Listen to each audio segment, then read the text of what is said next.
New at noon, some Oregon winemakers are trying to determine if their grapes are worth harvesting after this year's wildfires sent heavy smoke across the state that lasted for days. To help, researchers at Oregon State University are studying those grapes and giving out advice. Fox 12's Amber Wilmarth spoke to one of the lead scientists on the study today and shows us how it works.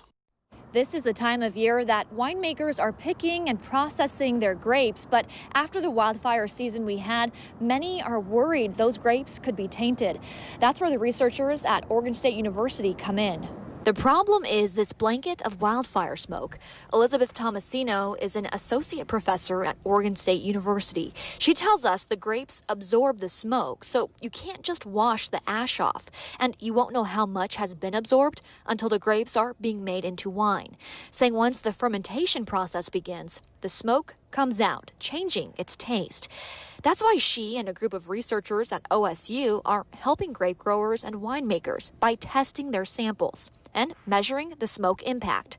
This will help them gauge whether the grapes are worth the cost of harvesting.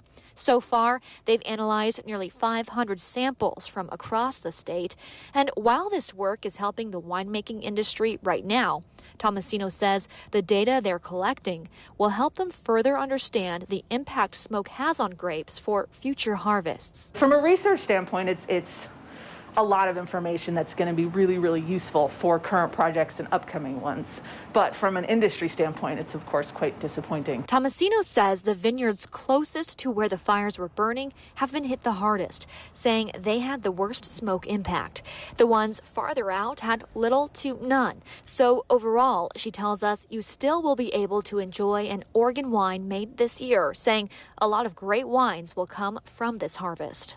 Tomasino says no winery will release a wine that's problematic, so if you see a bottle on a shelf ready to buy, you can trust it'll be good.